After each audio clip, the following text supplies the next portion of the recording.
presentation is pretty much all about the medication changes that we saw in the protocols. The hands-on portion is going to be drawing up the ketamine, but we're going to talk about the other changes in protocol as well. So, just jump right in. Ketamine is a general dissociative anesthetic.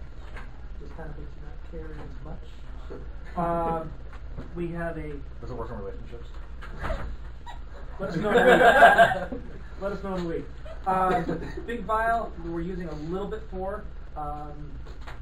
Dr. Sani was in earlier telling us that there's several different formulations and concentrations of it, and it's cheaper to throw away 97% of this than to buy a smaller.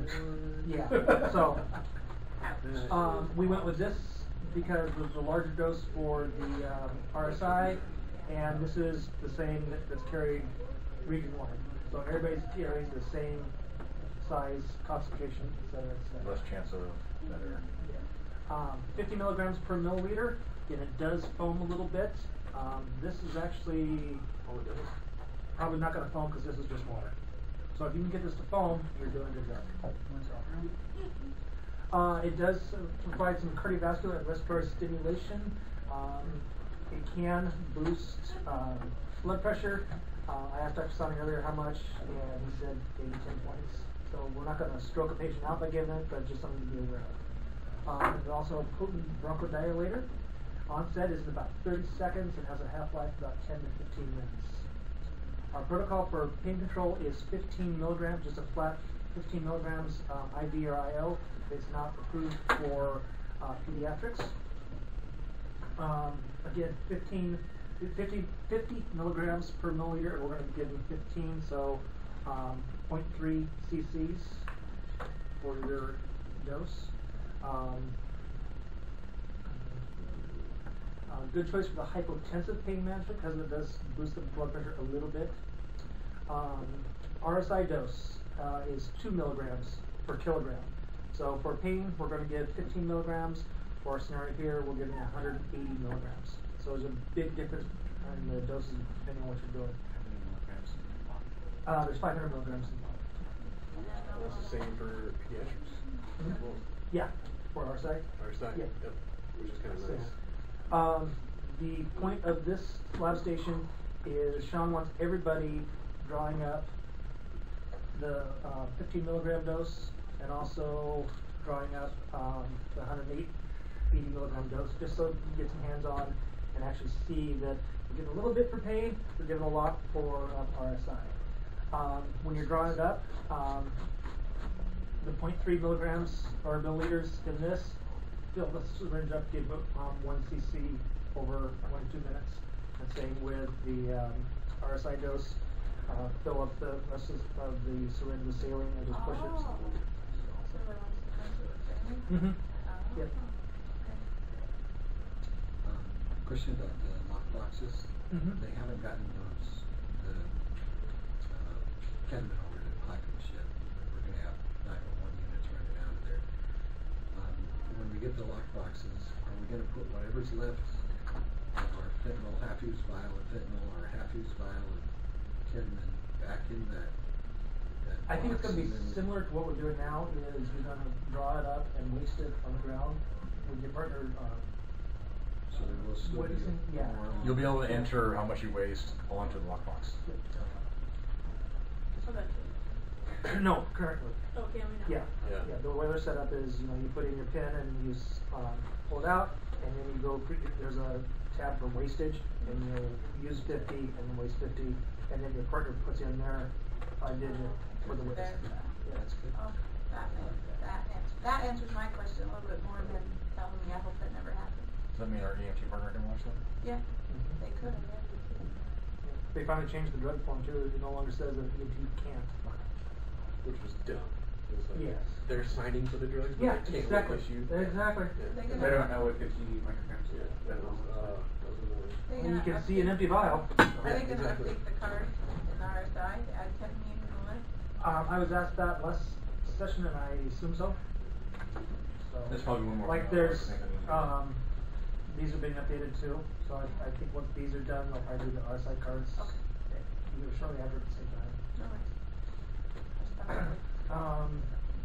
ketamine may get some tachycardia and some hypertension, not a lot, and then, They are tripping out.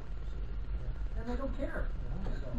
They've already had 20 milligrams of fentanyl too. Now for the drug changes, etomidate is being replaced in the cardio version instead of Versed. If you're pre-medicating the patients, you would go with etomidate, 0.15 milligrams per kilogram. And if you have to go, or if you don't have an IV, you go with IM or IM Versed.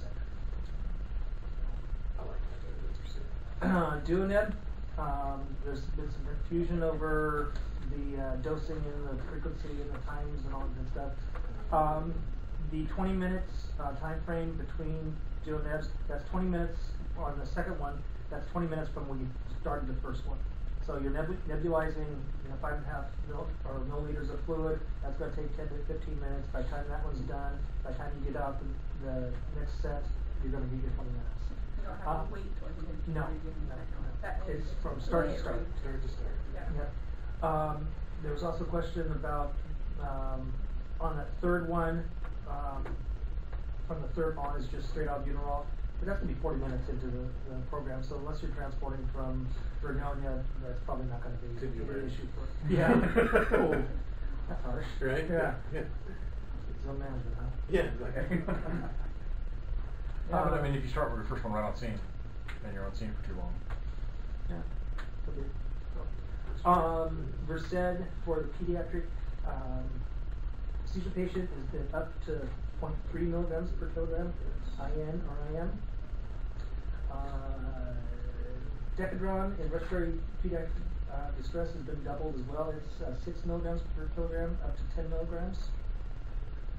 Epinephrine for the asthmatic patient over 40, if they're in such dire straits, we no longer have to call in for permission to do it. If they're that bad, just go ahead and give it. Reminder on the Zyprexa. How are you feeling, Casey? Okay. It's a dose of 10 milligrams. There are age restrictions. They have to be over 18 and under 65. It's for anxious or mild agitation.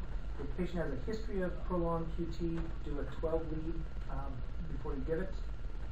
It can cause orthostatic hypotension or bradycardia, and this patient can be transported anywhere. It seems like there's a lot of, or some confusion that we're only going to be giving this to patients going to Unity because it's spelled out in the protocol book. No, if you've got a patient that just needs a little edge taken off, they can still go to Quality or Meridian or anywhere. It's not just for the psych patients going to Unity. Just too much weed. What about your 18-year-old that's hyperventilating and feels spasms and all that kind of stuff? Television. No, that usually doesn't work. Why the age restriction? I don't know. Is there any medical condition besides age when it cannot be given? Eric, do you have it? Specifically the CPAP patient who's super anxious kind of a deal? You don't have to. You can mark that out of our protocol book. I'm back up to the epi for asthma. Yeah. They left it in, but. Yep. Here it just says prolonged QT. So if they have a suspicion of a prolonged QT, yeah, and you're like, okay. And whether your patient knows they do or not. Right. You know, they probably Awesome. don't. Really fun. So you give them the Zyprexa, and next thing you know, they've got a roll on QT now. So then you make a stop before you go to Unity. Yeah. And again, the 5 rights. It's preached every all hands, and we still have drug errors. So the right patient, the right dose, all that mumbo jumbo. Just remember that, call it out. Yell out to your partner that you're given, 50 mics of fentanyl in 1 cc for this patient's provoking. Don't give them Zofran. Yeah. Zyprexa. So Or vice versa. What that Zofran does, because we can give 2 Yeah, I'm glad we couldn't really get 10. Pink tabs, yeah. I was like, ooh, that's gonna be dangerous. I don't know. I was wondering about that too. Because they don't have a little hash on them to break them. Just bite it. Yeah. And then that piece of paper there, in with our RSI drugs, are labels for the syringes. And yeah, so ideally every time you draw up RSI drug, label it. But the main reason for that was that if Casey's drawing up to give to Jen, the Jen knows exactly what's in that label. It was brought up at last session that people are using the stickers to label the vials. Well, the vials already have a label on them. The stickers are for the syringes. Seems pretty common sense to me, but if it was brought up, it means that somebody has done something. I have else, seen them so. coming from the VSTs. I've seen them with the new stickers on the vials. So I was like, okay. Okay. Thanks, guys. Yeah. Good job. Yeah. And I'm like, okay. But So, the bulk of this station now is just playing with the toys. Sean wants everybody to go through this. The key being little dose for pain, big dose for RSI. So I take care of pain too. on both, though, really. Well, yeah, probably would. Yeah, you will never have pain again in your life. So, 0.3 cc's of the ketamine for pain. Fill up the syringe with saline and put it over 1 to 2 minutes. Again, it onset about 30 seconds and has a half-life about 10 to 15 minutes. 10 to 15 minutes. Yeah.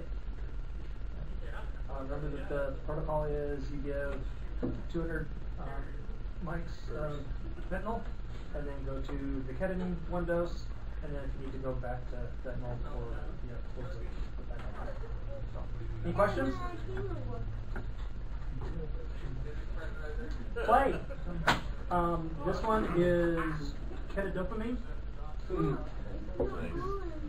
This is water, and this is ethanol. So play.